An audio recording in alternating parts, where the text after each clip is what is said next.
Buenas noches, distinguidos televidentes y amigos. El programa Perspectiva en sintonía en Telesol, imagen de Sucre.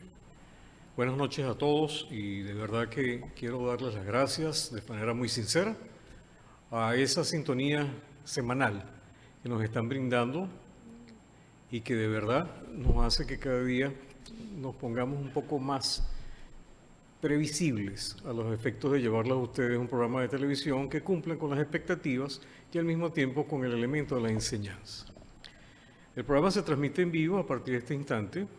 El teléfono en el cual pueden hacer las consideraciones respectivas es el 0414-840-7088, igual que por streaming a través del link www.telesoltv.com/.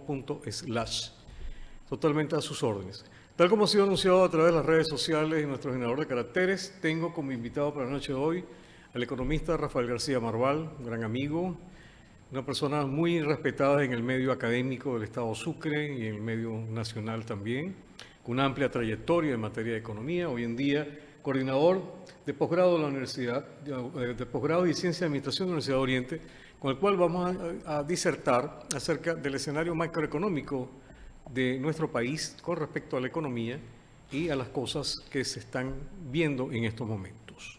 Vamos a utilizar un lenguaje lo más pedagógico posible para que esta clase sirva de enseñanza y que ustedes puedan entender perfectamente a dónde queremos llegar, qué es lo que se quiere explicar y que verdaderamente tengan hoy en la noche pues un escenario propicio para creer un poco más en este país y tratar de hacer las cosas de una manera distinta, porque a final de cuentas queremos que Venezuela sea el país que todos queremos. Sin más preámbulo, le quiero dar la bienvenida al gran amigo economista Rafael García, nuevamente aquí en las pantallas de Telesol, ya que aproximadamente hace 2 meses estuvo con nosotros tocando el tema de la Universidad de Oriente y hoy vamos a abarcar un tema tan delicado y tan interesante como es la macroeconomía y los escenarios en Venezuela. Buenas noches, Rafael. ¿Cómo estás? Buenas noches, Osvaldo. Bueno, muy contento de estar nuevamente en este programa, agradeciéndote pues, la oportunidad de compartir con todas las personas que van a estar en sintonía y que seguramente van a ser bastante, porque es un tema que considero que es de interés para todos los venezolanos. Bueno, quiero manifestar que un poco la intención es llegarle a ese público con un lenguaje llano, con un lenguaje bien didáctico, de manera que podamos hacer, emitir un lenguaje, un mensaje que se entienda pues, sobre este asunto de la economía, que a veces se pierde lo que se quiere transmitir por los tecnicismos y por el uso de cierta nomenclatura. Entonces, básicamente, como tú lo mencionabas, vamos a tratar de hacer un programa donde vamos a tratar de dar una clase de macroeconomía para entender cuál es la situación que está viviendo el país actualmente. Fantástico. Venezuela indudablemente ha estado vinculada a un escenario bastante inestable en los últimos años.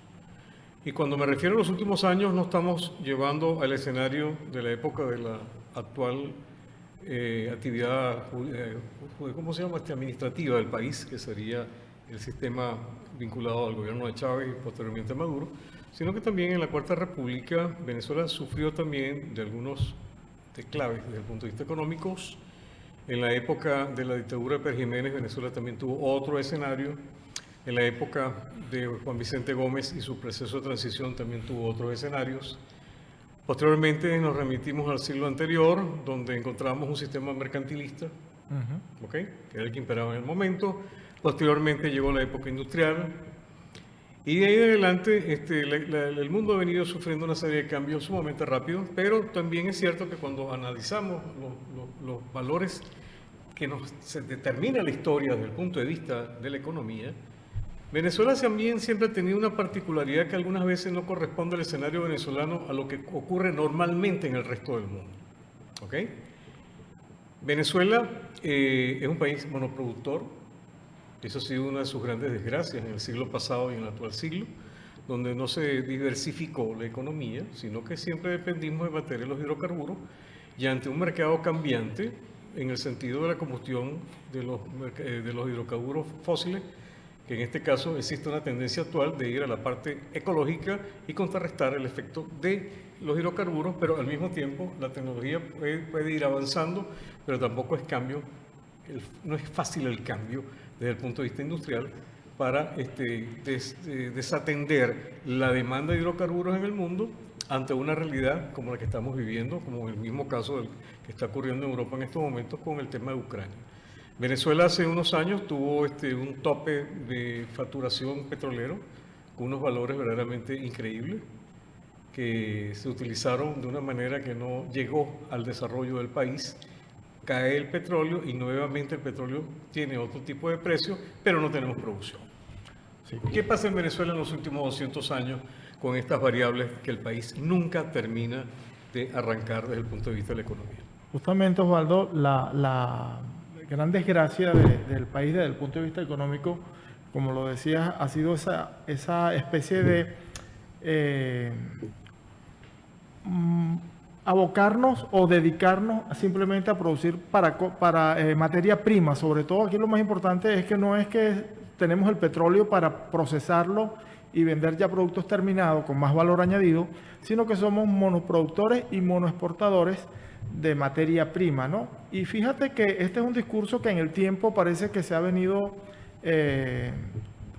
escondiendo, quizás dentro del escenario político, ocultándose dentro del escenario político, pero la realidad es que Venezuela sigue siendo un país monoproductor y monoexportador, ¿no? ¿Y qué tiene que ver eso con la realidad que nosotros estamos viviendo? Bueno, esta precisamente es la causa de la fragilidad de nuestra economía. Nosotros no dependemos de nada que podamos hacer dentro de Venezuela para obtener resultados económicos, porque nosotros dependemos de la exportación de materia prima, ¿no? Como tú decías, los escenarios internacionales, el mundo va evolucionando, la tecnología va cambiando, inclusive las mismas fuentes de materia prima se han ido modificando, han ido evolucionando en el tiempo. Ya tenemos ahorita el petróleo que proviene del fracking, que es una piedra. Mucha gente quizás no lo sepa, hace un año antes de la pandemia, el último año de gobierno del presidente Trump, Estados Unidos era el primer productor de petróleo del mundo. Decir eso hace 10 años atrás, 20 años atrás, era una especie de absurdo, ¿no? Como el primer consumidor y el que necesita el petróleo del planeta llegó a ser el primer productor del mundo. Bueno, porque en una universidad se creó una manera de sacar petróleo de unas piedras, ¿no? Y con la metodología del fracking, bueno, eso viene. Entonces, cuando nosotros vemos el escenario internacional, lo que pasa con los precios del petróleo y con la actividad petrolera, y lo comparamos con los problemas económicos que enfrenta el país, nosotros encontramos una correlación bastante elevada, ¿no? Fíjate, Osvaldo, nuestra crisis empieza básicamente con, nuestra crisis, como tú lo decías, tiene muchísimos años. En realidad no es una crisis del año 2000 para acá, es una crisis que tenía un perfil desde hace muchísimo tiempo. Pero fíjate esta fragilidad. Cuando llega el presidente Trump a los Estados Unidos, el presidente Trump le da luz verde a las empresas de fracking. El presidente Trump empieza a abrir las puertas a oleoductos del petróleo que provenía de la zona norte de Estados Unidos y de Canadá, y el precio del petróleo empieza a caer de manera vertiginosa, ¿no? Fíjate que veníamos de una etapa que permitía esconder las debilidades de la economía venezolana, lo permitió aproximadamente entre el año 2004 y el año 2012-2013, y luego a partir de allí el precio del petróleo empieza a desmoronarse y empiezan a presentarse signos de crisis profunda en la economía venezolana. Es decir, empieza a desaparecer la comida, empieza la inflación a aparecer de una manera como nunca antes lo habíamos visto en Venezuela. Empiezan distorsiones de todo tipo en el sistema cambiario, en la moneda, en el valor de la moneda, empieza a desaparecer el valor de la moneda. Y sin embargo, ¿qué ocurrió unos años después? Unos años después ocurre una pandemia mundial que elimina el mercado de materia prima y profundiza nuestra crisis, pero posteriormente a eso llega un gobierno demócrata en Estados Unidos que lo primero que hace es ponerle sanciones a las empresas de fracking, suspende la construcción de oleoductos. Por efectos de la economía de pospandemia, la demanda de petróleo empieza a incrementarse. Aparte de eso ocurre la guerra que hay ahorita entre Rusia y Ucrania, y entonces Venezuela empieza a dar señales de una aparente salida de la crisis, ¿no? Pero en realidad, Osvaldo, estamos en la misma crisis y dentro de esa misma crisis simplemente estamos teniendo una coyuntura diferente, externa, ajena, es un locus de control externo. Pues nosotros no hemos hecho nada para que Venezuela esté dando señales de mejora en este momento, ¿no? Salvo 2 o 3 cositas muy puntuales que podemos comentar más tarde. Nosotros no podemos esperar seguir haciendo lo mismo y tener resultados diferentes, ¿no? Y un poco nuestra tragedia económica es que la política económica que se inicia con la salida de Pérez Jiménez, como tú mencionabas, y esos son unos puntos bien cruciales cuando llega el pacto de punto fijo y entonces se elimina la posibilidad de que el estamento político sea eficiente porque hay un pacto para sobrevivir políticamente como sistema y que los partidos no se vean afectados.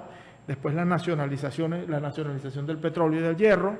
Después viene el Viernes Negro, que viene a ser una especie de resultado de no querer adaptar el sistema monetario venezolano a los cambios que en los años 70 tuvo el sistema monetario internacional.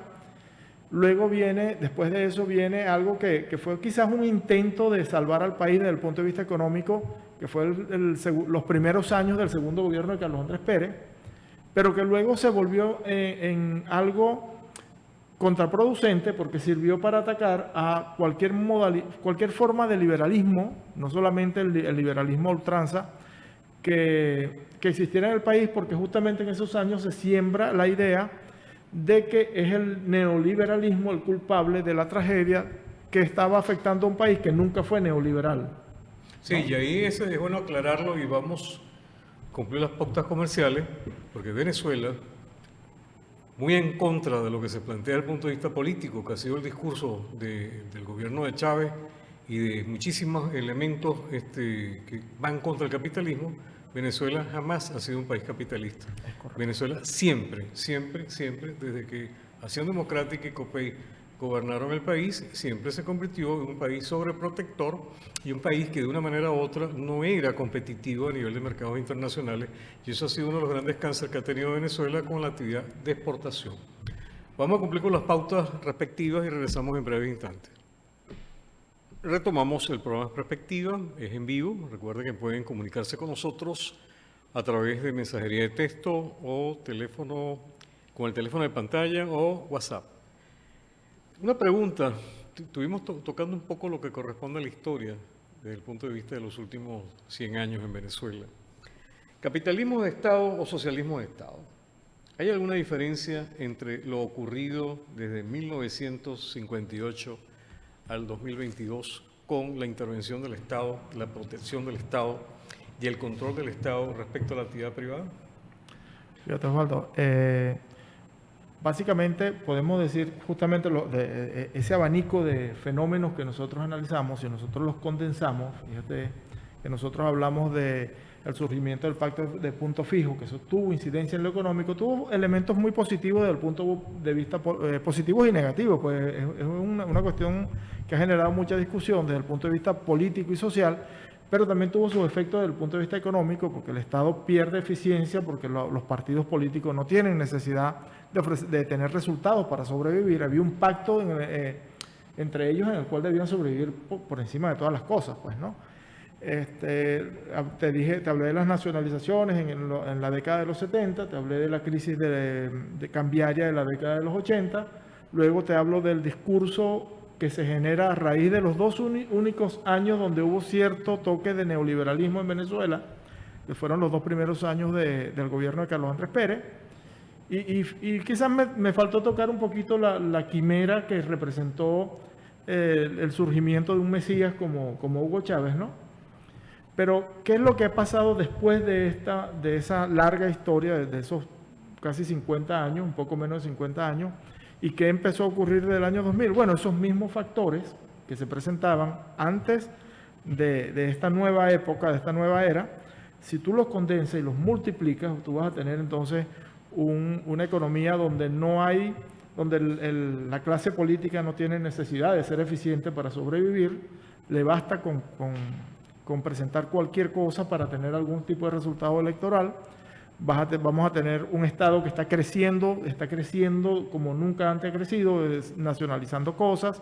Quizás en estos últimos años ha entendido que ser muy grande implica no poder manejar todo. Vamos a tener un país donde no hay alternabilidad política y entonces no hay amenaza para la clase que gobierna, no tengo por qué ser eficiente, no tengo por qué ofrecer buenos servicios públicos. Y desde el punto de vista de la empresa privada, bueno, la misma relación de dependencia. Fíjate que en una economía capitalista, las empresas privadas obtienen dinero del mercado. Y no es salvo excepciones, la mayoría de las empresas privadas en Venezuela, durante toda la historia contemporánea de Venezuela, obtenían ingresos básicamente de una interacción entre mercado y Estado. Pues no, el Estado era fuente de ingresos de muchas empresas privadas. Y entonces eso no es precisamente lo que define el capitalismo, ¿no? Pero yo creo que lo más grave, Osvaldo, y esto es algo que quizás no se ha escuchado por allí, y es parte de una tesis que estoy manejando ahora, es que se sembró en la mente del venezolano, y eso es muy importante, la idea de que cualquier necesidad que tenga la gente, y esto no es una idea nueva, esto es una idea que se fue sembrando desde antes de los gobiernos de Hugo Chávez y de Maduro, se le sembró al venezolano la idea de que si tú tienes una necesidad, de esa necesidad se genera necesariamente un derecho, ¿no? Y esa es una idea que si la analizamos bien, si nos detenemos un poquito a analizarla, es un poco una idea contra natura, pues, ¿no? Digo contra natura porque lo lógico sería que de una necesidad se genere una obligación, más bien, ¿no? Es lo natural, pues, ¿no? Tú quedas en una isla desierta, para que los televidentes entiendan un poco esto, tú quedas en una isla desierta y eres el único superviviente en un naufragio, y estás en esa isla y necesitas comer, necesitas alimento, y bueno, ahí esa necesidad no te genera un derecho de nada, porque tú estás solo en una isla, esa necesidad lo que te obliga a producir. Es a producir, a buscar alimento. Sin embargo, en la mente del venezolano se sembró la idea de que si tú tienes hambre, ya eso se transforma en un derecho, y entonces ese derecho ya tú no produces alimento, tú lo que pides es que se te respete ese derecho. Pero entonces cuando muchas personas tienen ese mismo derecho y muchas personas consideran que para alimentarse, y estoy poniendo ese como un ejemplo bandera, ¿no? Pues son muchas las cuestiones. Bueno, entonces tú lo que en tu casa te sientas a esperar que la comida llegue de algún lado que nadie sabe de dónde llega, ¿no? Nadie sabe que hay que producirla, nadie sabe que la economía siempre es un sistema cerrado, es un sistema donde tú consumes lo que otro produce, ¿no? Y básicamente esa idea sembrada en la mente de los venezolanos, eso está teniendo un costo muy grande, muy elevado a la hora de intentar reencauzar la economía, porque es una de las cosas más difíciles de cambiar en la economía, y es un elemento extraeconómico, es precisamente la parte sociocultural, pues, ¿no? Nosotros los economistas podemos hablarte de modelos, podemos decir cómo acabar con la inflación, podemos decir cómo recuperar la producción interna bruta, podemos decir cómo hacer que el dólar no suba, qué es lo que hace que el dólar suba, podemos decir todas esas cosas. Pero si en la mente, en la población está sembrada la idea de que pues todas las cosas te tienen que llegar, porque te tienen que llegar, y el resultado y el bienestar es un asunto de derecho y no de trabajo, entonces es muy difícil que esa economía despegue, pues, ¿no? Y esa es una de lo que yo considero elementos fundamentales y más difíciles de corregir en nuestra economía, pues lo que espera el ciudadano, lo que siente el ciudadano de su propio esquema de necesidades, pues, ¿no? Entonces el ciudadano cree que tiene que trabajar y tienen que pagarle un salario, trabaje o no trabaje. El venezolano, algunos venezolanos, por supuesto, hay excepciones a todo esto. El venezolano piensa que, bueno, yo simplemente porque tengo hambre ya debo tener acceso a la comida. Y yo sé que esto suena de repente un poco políticamente incorrecto, ¿no? Decir esto. Pero bueno, quienes no tenemos necesidad de corrección política podemos darnos algunos lujos, ¿no? Y lo más importante de todo esto es que es un boomerang, ¿no? Lejos de esperar de esta acción beneficio para la población, en la medida en que más consideramos a nuestras necesidades fuentes de derecho, pues peor vamos a vivir nosotros en nuestra situación individual, pues se nos complica más nuestra situación individual. Sí, indudablemente que el aspecto socioeconómico, sociocultural, es parte integral del problema de la situación del país. Sí, señor. Porque no solamente va al elemento circunstancial, que es generar el papá Estado que todo lo satisface, la dependencia del papá Estado, que eso sí corresponde a unas teorías de carácter de izquierda extrema, no izquierda moderada, sino izquierda extrema, donde se sustituye la actividad individual del individuo por la actividad del Estado, que todo lo tiene que controlar, e indudablemente esos elementos generan unas distorsiones en el comportamiento social que a las pruebas nos remitimos que los países que han estado sujetos a esos controles tan estrictos desde el punto de vista mediático y ¿cómo se llama? Y político, no son países productivos. Vemos el caso de la China. China, durante el periodo de Mao Zedong, la gente moría de hambre. En el momento que el sistema político chino, siendo de izquierda, empieza a tener un concepto más amplio de lo que es la intermediación financiera, lo que es el libre mercado, lo que significa darle la posibilidad al ciudadano que tenga iniciativa propia y que pueda fabricar y pueda evolucionar, simplemente las cosas cambiaron. Pero indudablemente nosotros aquí en Venezuela estamos en estos momentos, según mi punto de vista, y lo digo con toda la claridad del mundo porque yo no tengo ninguna atadura política, ningún compromiso con nadie. Yo sí sigo observando que dentro de lo que corresponde, no sé si tú estarás más o menos conteste conmigo.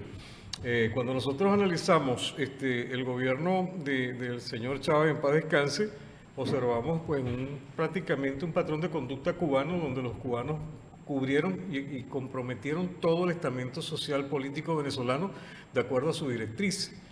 Hoy en día, con el gobierno de Maduro, he observado ciertas cosas que eran imposibles preverlas anteriormente, como el caso de la libre convertibilidad de la moneda, donde no observo expropiaciones, donde veo hoy en día instituciones, por lo menos el caso de Fedindustria, teniendo mayor protagonismo que tenía anteriormente, donde observo de que la gente está más bancarizada que nunca, cosa que no había ocurrido anteriormente.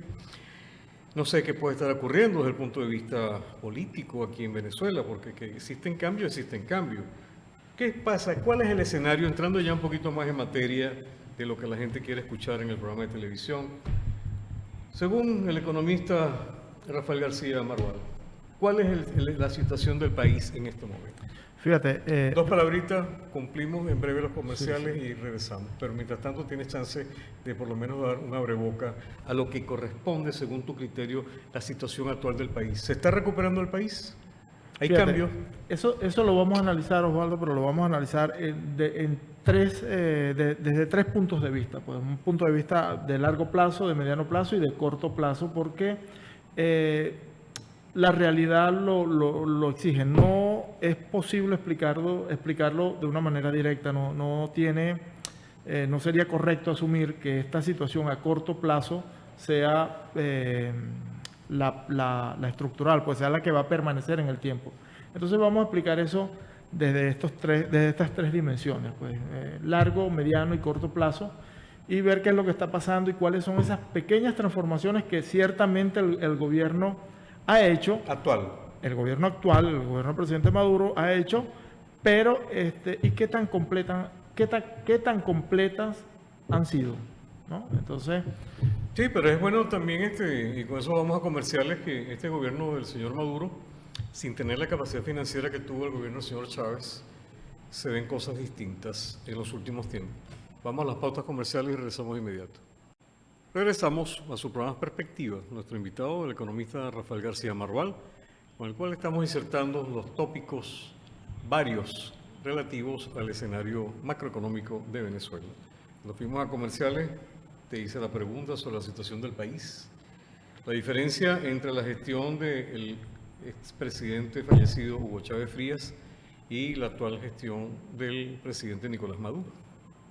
Sí, Osvaldo, esta diferencia comienza por entender las dificultades que ha tenido el gobierno actual, el gobierno de Maduro, con los ingresos fiscales, con los ingresos provenientes del petróleo, que es una situación bastante diferente a la que tuvo el presidente Chávez. El presidente Chávez experimentó quizás de manera total, de manera agregada, la mayor cantidad posible de ingresos por concepto de ventas de petróleo en toda la historia venezolana, pues tenía unos niveles de producción que venían, ciertamente venían en declive, venían cayendo progresivamente en el tiempo, pero que todavía superaban los 2 millones de barriles de petróleo. Había perdido apenas un tercio de su capacidad productiva respecto al gobierno anterior, que estaba por encima de los 3 millones de barriles de petróleo al día.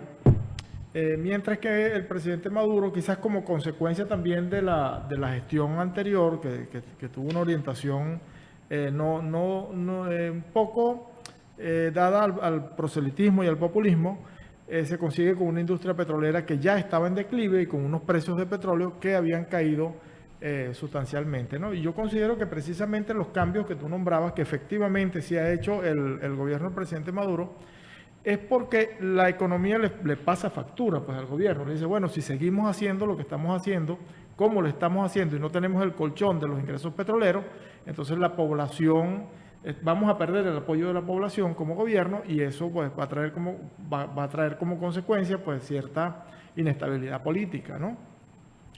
Entonces, ante eso pues el presidente emprende algunas medidas de cierta racionalidad económica. Pero fíjate que si hacemos el análisis a largo plazo, como te digo, los cambios estructurales no se han dado, no se han hecho. Pues, o sea, no ha... ¿Cuáles son los cambios estructurales según tu criterio? Los cambios estructurales son los cambios en la legislación referente, por ejemplo, a la política monetaria, a la emisión de dinero, el manejo de dinero. Estamos viviendo más bien decisiones coyunturales. Es decir, la ley sigue siendo la misma ley del Banco Central que autoriza financiar gasto público desde el año 2004, incluso en contra de lo que dice la Constitución, con reservas internacionales, reservas del Banco Central, lo que prácticamente legaliza la emisión de dinero inorgánico. Eso está vigente, pues, ¿no? Está vigente el control de precios, que es una de las cosas que causó una enorme escasez. Ya podemos más adelante explicar por qué ocurrió eso.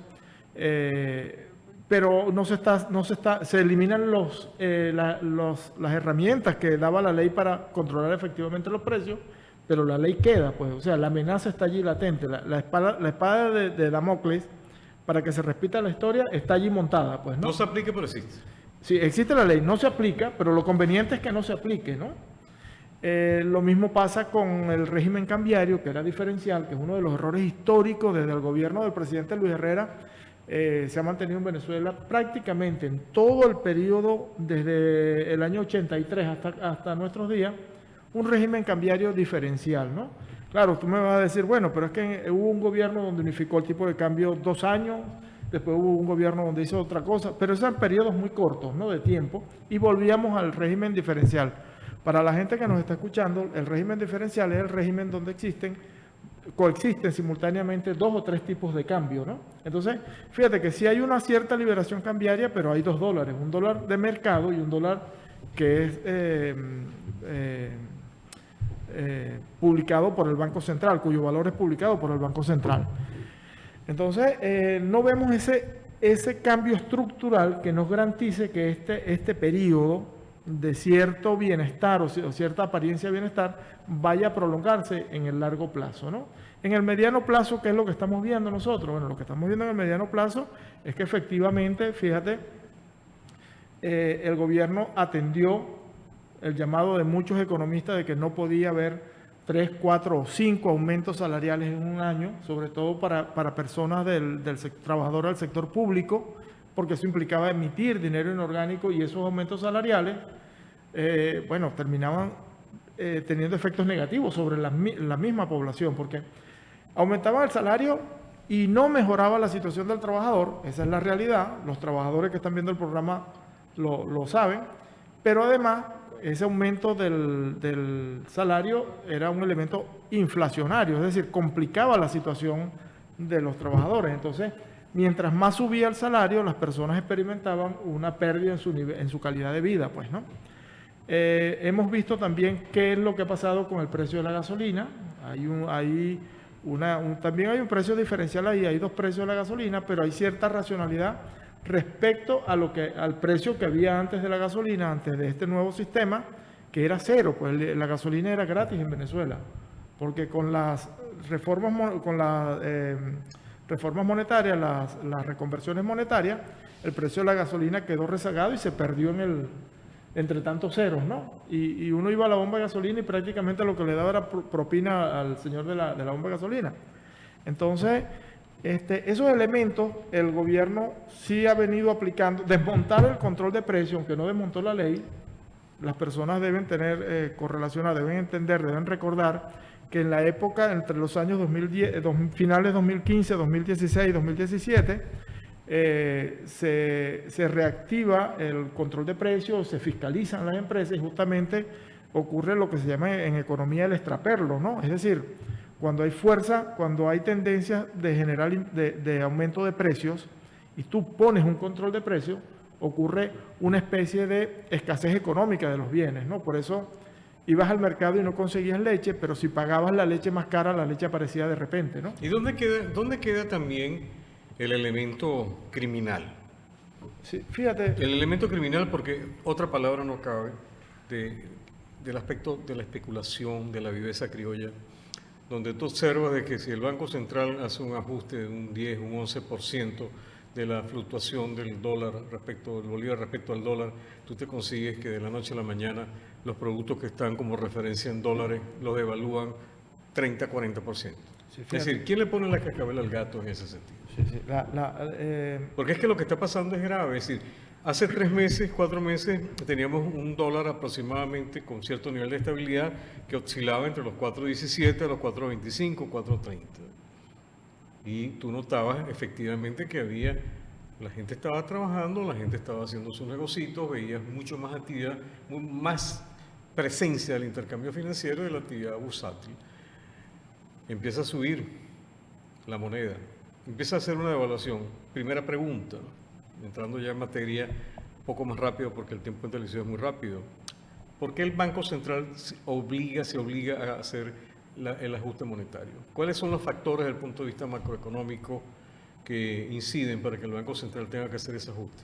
Fíjate, Osvaldo, el Banco Central publica un tipo de cambio que proviene de operaciones privadas de los 6 principales bancos, operaciones cambiarias de los 6 principales bancos en Venezuela, ¿no? Eso es un ranking de bancos que tiene según el volumen de operaciones y ha permitido esto, en cierta forma, el primer paso hacia la liberación, ¿no? Yo mantenía la tesis de que Venezuela tenía que corregir su régimen cambiario, para eso tenía que unificar el tipo de cambio, es decir, tenía que un solo tipo de dólar, y una vez que estuviera unificado, que ya el gobierno en cierta forma lo ha logrado, porque fíjate que los dólares paralelos y el dólar del Banco Central van muy, muy cercanos, ¿no? Una vez que se hace eso, se libera el tipo de cambio, ¿no? Ahora, referente a por qué sube el dólar, por qué baja el dólar, por qué en ocasiones el dólar parece tomar impulso, ahí nosotros sí podemos asumir el fenómeno de la especulación cambiaria, pero ojo, debemos tener mucho cuidado en no confundir el fenómeno de la inflación con el fenómeno de la especulación. Por eso lo dije hace un momento, la especulación criminal que se observa en Venezuela. La inflación es una cosa. El tema perverso que tengo años diciéndolo en todos los estamentos que he podido participar de forma pública. ¿Por qué tenemos nosotros que aceptar los venezolanos que una página anónima en Internet fije la paridad cambiaria en Venezuela? Sí. Bueno, ahí entramos. ¿Hasta cuándo vamos a seguir nosotros con este cáncer de Dollar Today, o como se llame, que siempre genera ese punto especulativo? Es decir, es algo totalmente surrealista que un país vaya a fijar su política cambiaria, el común denominador de la gente, en el sentido de una página anónima que existe en Internet, que siempre genera un efecto exponencial. Yo vi, antes de entrar al programa de televisión, estas benditas páginas criminales a 6.30, 6.36 el cambio. Sí, Osvaldo, en muchas de estas páginas y lo peor del caso es que el comerciante las cree, el ¿no? pseudo comerciante, porque eso todo es que ¿cómo podemos salir nosotros de la crisis con un escenario de sinvergüenzura perenne aquí en Venezuela? Con mercado. Y esto no es una contradicción porque estas páginas no son páginas que recogen necesariamente la información de mercado. Por ejemplo, como ellos no publican su metodología, No. tú no sabes de dónde sale ese número, ellos pudieran tener en cierto momento un interés, como pasó hace poco, se puede nombrar la página. Claro. Pasó hace poco, incluso entre ellas empiezan las contradicciones. Hubo un momento en que Dólar Monitor se disparó y Dollar Today iba más cercano al Banco Central, y entonces simplemente dejaron de publicar a Dollar Today, ¿no? Porque todas estaban altas, pero la realidad cambiaria era otra. La solución, eso es un falso mercado, pues, ¿no? Es un mercado que obedece a otro... un mercado que tiene más de 15 años y está haciendo un daño gravísimo a la economía aquí en Venezuela. Pero lo está haciendo porque precisamente la política económica del Estado estuvo orientada siempre a la destrucción del mercado verdadero. O sea, la solución a esto es el mercado, es un mercado real, es un mercado con casas de cambio que todas fueron prácticamente espantadas. Bueno, ahora vámonos a la parte Banco Central. El Banco Central, desde el punto de vista de la economía, el Banco Central de Venezuela, ¿cómo puede funcionar bajo ese criterio que no es el económico? Osvaldo, el último presidente del Banco Central, no lo conozco personalmente, tuve la suerte de no conocerlo en la Universidad Central anterior, que no era economista, por cierto, en un debate. Era activista político. Sí, pero el último presidente del Banco Central, ahora Calixto Ortega, que se llama, es sobrino del político, ¿no? Él tiene unas orientaciones más tecnocráticas sobre el manejo del Banco Central, pues, pero tiene algunas limitaciones legales como la pérdida de la autonomía. Fíjate, Osvaldo, no hay que negar tampoco que hay presiones sobre el mismo mercado cambiario. Te voy a comentar algo. Hoy la ciudad y muchas ciudades de Venezuela, pudimos ver en las redes, estaban todas llenas de personas, sus zonas comerciales estaban saliendo a comprar porque el sector público pagó completo, era un poco lo que quería evitar, pero nosotros no queríamos que fuera así. Lo que quería evitar el Banco Central y la UNAPRE era que salieran esa cantidad de dinero al mercado, ¿no? Y fíjate que esto va a generar, y lo tiene que generar, y es normal, es la estructura, eso tiene que generar un incremento. No estoy llamando a que incrementen el dólar, no estoy explicando el fenómeno en el mercado cambiario, ¿no? Y mucha gente, cuando yo le digo esto, me dice, bueno, profesor, pero es que con el bono que yo tengo tantos problemas acumulados, lo que yo gano, yo no voy a comprar dólares, yo me voy a ir al chino y al turco y voy a pagar mis deudas y un montón de cosas, y eso no alcanza para mover el tipo de cambio. Pero la gente, y ahí es donde el enfoque macroeconómico se hace interesante, Osvaldo, porque la gente no ve dónde va esos bolívares. Esos bolívares de muchas personas, son pocos bolívares de muchas personas, terminan en el chino, y el chino entonces, o el turco, o cualquier comerciante, es el que va a comprar dólares en grandes cantidades, y eso genera demanda de divisas. Y esa demanda de divisas, cuando no es equilibrada con esa sobredemanda de divisas, si no es equilibrada con una sobreoferta de divisas, que es donde empieza a fallar el mercado, entonces evidentemente termina provocando aumento en los precios, ¿no? Pues te digo, si nosotros tenemos acá mucha gente queriendo comprar dólares, ¿no? Obviamente el que tiene dólares, él va a tratar de maximizar su ganancia, ¿no? Entonces, yo, a diferencia de ti, yo no uso ahí el término criminal, sí lo considero de repente moralmente cuestionable, pero desde el punto de vista de la ética económica de la persona que tiene dólares y los quiere vender en bolívares, él de alguna manera él tiene que tratar de obtener la mayor cantidad posible de bolívares por la menor cantidad posible de dólares. En otras palabras, el que vende trata de venderlo lo más caro que puede, y el que compra, que es donde está la falla cultural, debe tratar de comprarlo lo más barato que pueda, y ahí es donde hay un mercado real. Porque hay una propiedad de consumo que sencillamente va al elemento especulativo, y la gente siempre va a tratar, con el miedo perenne de que las cosas se acaban, tratan de comprar lo que no necesitan para tenerlo en inventario. Pero ¿qué pasa? Que tú vas a otros países industrializados, otros países, inclusive en el mismo caso de Latinoamérica, pues la inflación es la cosa más pecaminosa que puede existir en una economía. Claro, ¿Okay? Sí. Pero vamos a estar claros también en algo. Es decir, el gobierno tiene sus responsabilidades de haber asfixiado la economía mediante estos pragmatismos socialistas comunistoides que estuvo aquí en Venezuela y se han estado aplicando. Pero también tenemos la otra parte de la moneda. Aquí el comerciante no te quiere ganar el 5%. Aquí el comerciante no te quiere ganar el 10%. Aquí el comerciante quiere ganar el 1200%.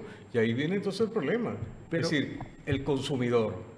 Existe, ya que me están diciendo que tengo que subir inmediatamente a comerciales, ¿habrá posibilidades que algún día el venezolano pueda tener cultura a la compra y no caer en la especulación, me lo responde a Regresos Comerciales y la otra cantidad de detalles que nos faltan por responder. Regresamos enseguida.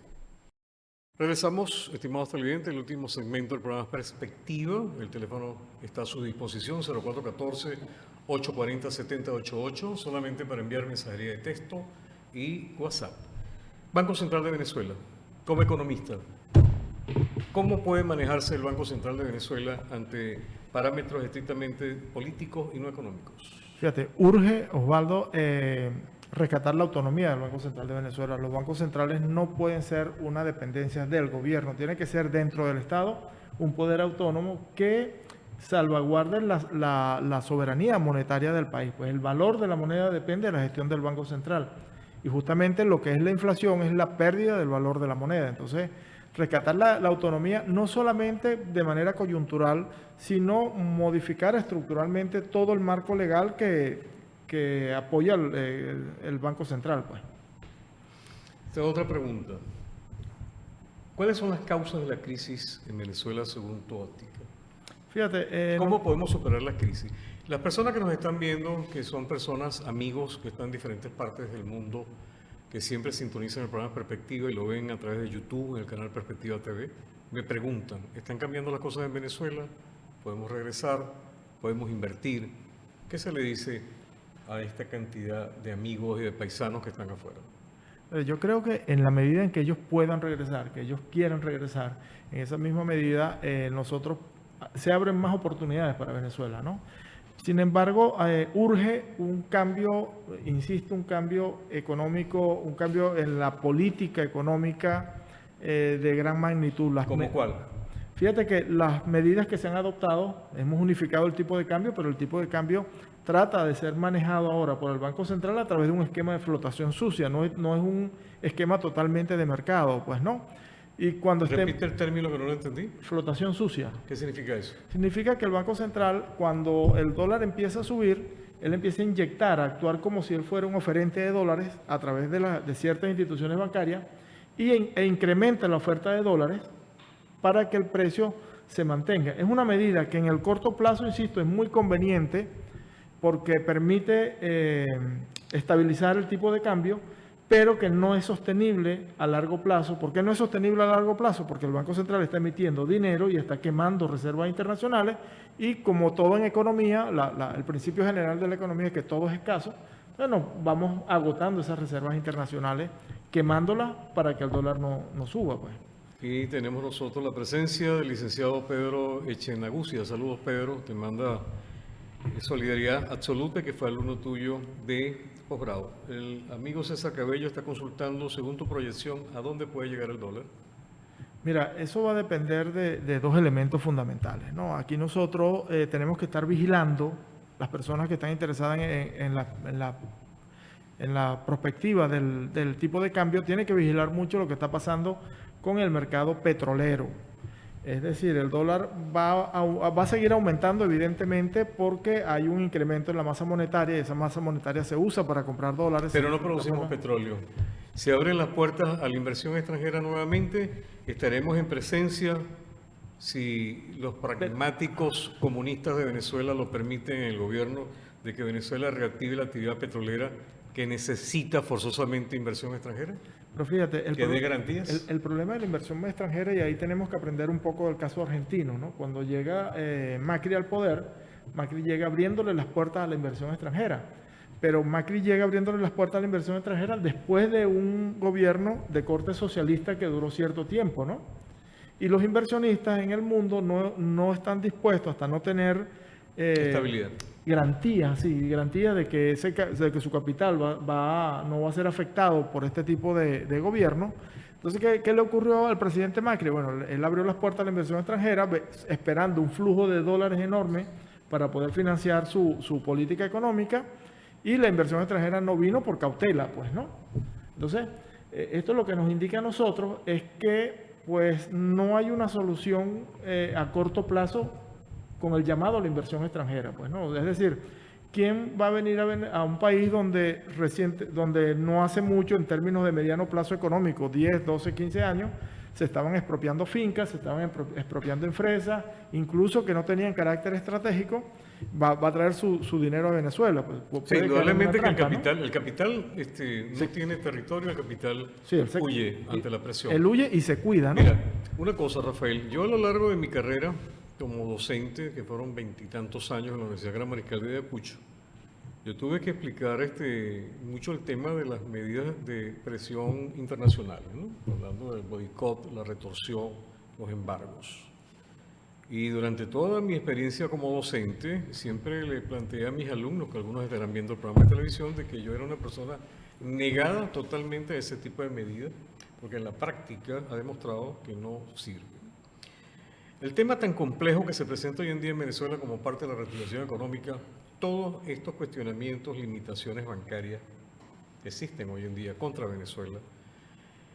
Por eso que cuando yo escucho a algunos voceros de la oposición, no sé si es oposición, porque de verdad son personas, yo no soy chavista, ni nunca en mi vida he sido comunista, ni nunca he sido socialista, y tampoco he militado ningún partido político, ¿no? Pero cuando yo escucho ciertos individuos, voceros de la oposición, hablar sobre la ventaja y la necesidad de aplicar medidas de sanciones contra Venezuela, de verdad que mejor me callo porque me van a cerrar el programa de televisión. El daño que se le está haciendo a Venezuela desde el punto de vista financiero, desde el punto de vista bancario, desde el punto de vista de desarrollo, es algo verdaderamente apremiante. Solamente con el tema médico es grave. Nuestra dotación de medicina, nuestra dotación de equipos es verdaderamente complejo. ¿Cómo podemos salir de la crisis en Venezuela, Rafael, con estas medidas coercitivas de boicot y embargo que tenemos nosotros hoy en día en el mundo? Fíjate, Osvaldo, es difícil la cosa, ¿no? Es muy complicada y yo, al igual que tú, pienso que son medidas inútiles porque si revisamos las estadísticas no conocemos países donde las sanciones hayan servido para provocar cambios políticos. Todo lo contrario, muchos gobiernos tiránicos han estado sancionados durante mucho tiempo y están sancionados y gracias a las sanciones ellos se anclan más al poder, ¿no? Porque están encerrados, están acorralados.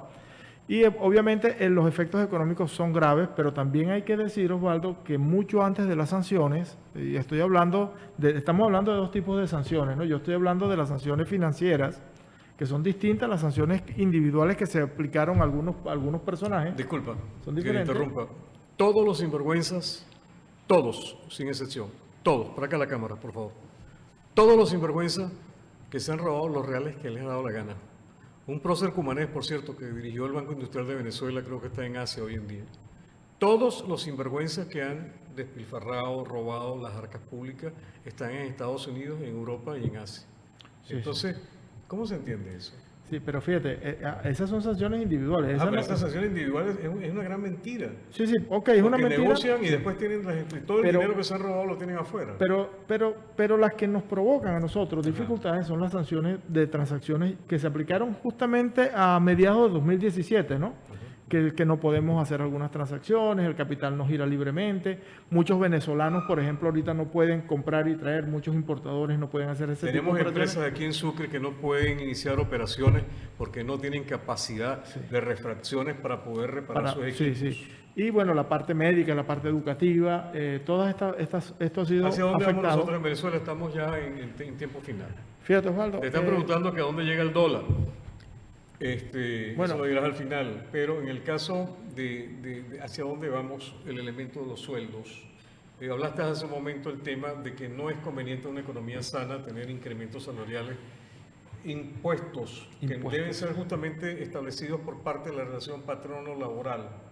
¿Okay? Fíjate. La parte de la meritocracia de un trabajador, el reconocimiento de un trabajador, pero también te consigue el egoísmo patológico de muchos patrones que no quieren reconocer ni satisfacer desde el punto de vista salarial el esfuerzo de sus trabajadores. Es complejo, ¿no? Es complejo porque siempre está ese factor cultural que mencionamos, transversalizando todo, pero para hacer la explicación muy rápida, el gran problema de los aumentos salariales es que ellos se pagan con dinero inorgánico, pues no, y al ser pagado con dinero inorgánico, pues terminan generando un daño precisamente que es el que pretenden evitar, pues terminan generando más inflación que recuperación. Y siempre me preguntan, cuando digo esto, ¿de qué manera puede haber aumentos salariales sin que aumenten los precios? Porque fíjate que aumentar el salario implica tener mayores costos de producción y eso tiene que incidir en los precios. Sin embargo, el vector más grande no lo producen los costos, sino de dónde sale el dinero para pagar los salarios, que es dinero inorgánico que genera un desequilibrio con el Producto Interno Bruto. Ahora, ¿cómo subir los salarios y cuándo se justifica una subida del salario? Fíjate, Osvaldo, cuando aumenta la productividad. Y esa es la única manera matemática que hay de que los salarios aumenten sin que haya necesidad de aumentar ya los precios. finalizando el programa de televisión. Productividad, productividad, productividad. Pero también viene la otra parte de la historia.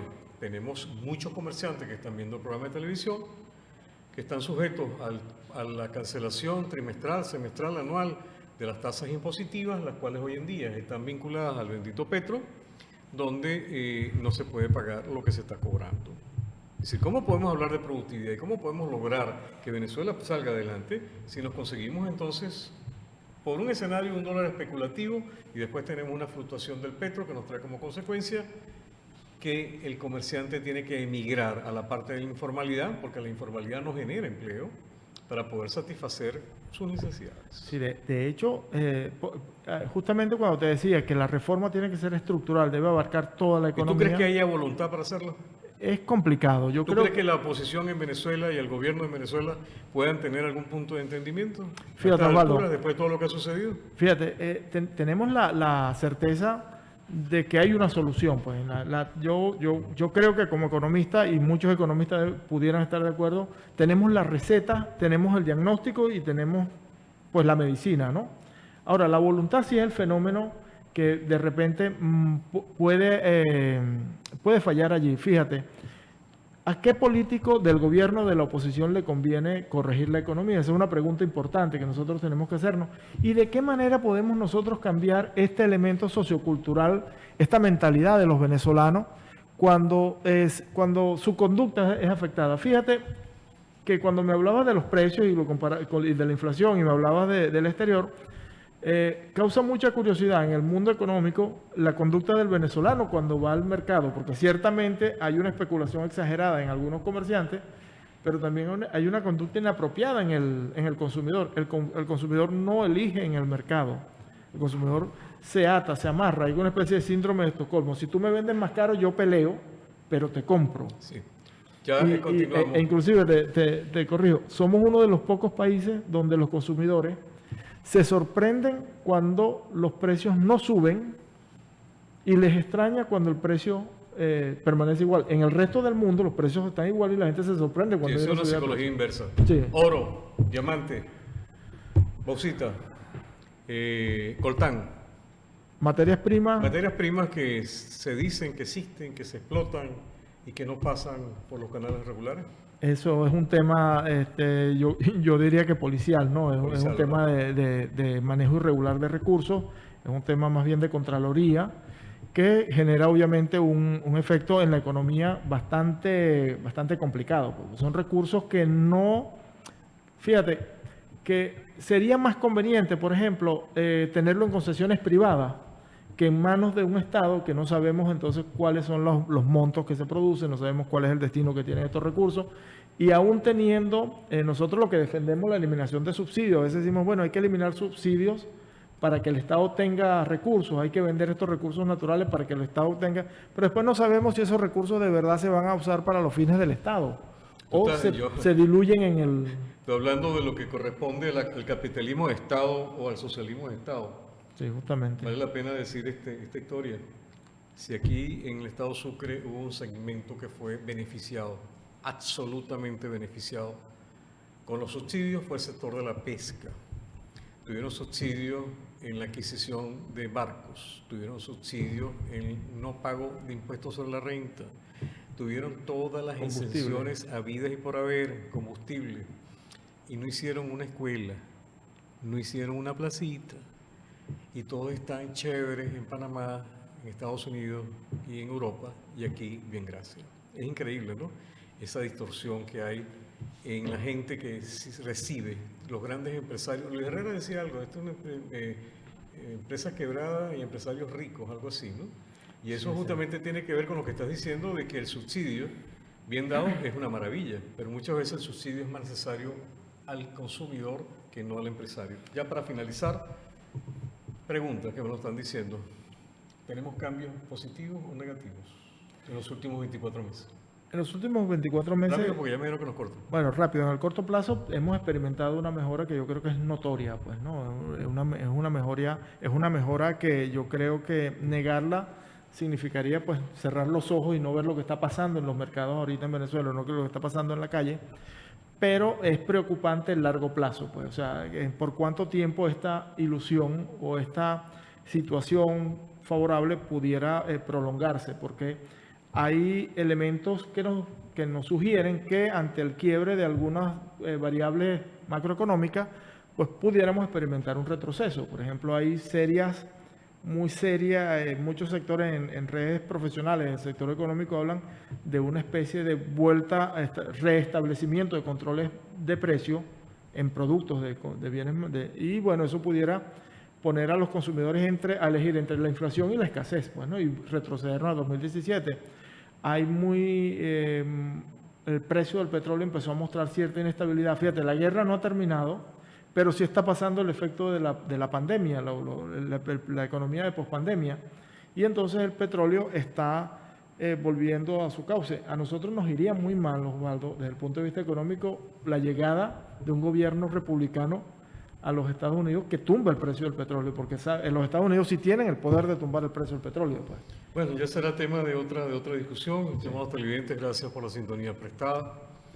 No he querido abordar hoy el tema tan grave y delicado que es el agua en la ciudad de Cumaná y zona circunvecina, porque no tengo, desde el punto de vista técnico, una respuesta para darles a ustedes. Lo único que voy a decir es que la política comunicacional, no del gobierno del Estado Sucre ni la alcaldía de Estado Sucre, sino que la política comunicacional de Hidrocaribe da asco. Ustedes, Hidrocaribe, son los responsables de trasladarle a la opinión pública lo que está sucediendo con el agua. Se nos puede convertir esto en un cóctel muy explosivo. Hidrocaribe no dice absolutamente nada de lo que está sucediendo. Estamos conscientes que hay un costo político bastante elevado en reparar el Turimiquire, que es una obra que viene presentando una falla estructural desde hace más de 25 años. Pero que el pueblo no tenga una respuesta es inaceptable.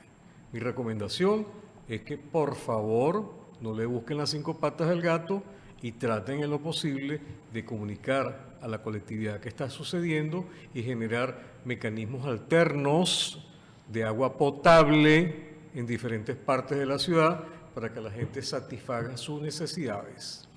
Por el amor de Dios, está fuerte el asunto. Tomen cartas en el asunto. Gracias por la atención brindada y nos estaremos viendo, Dios mediante, el próximo jueves.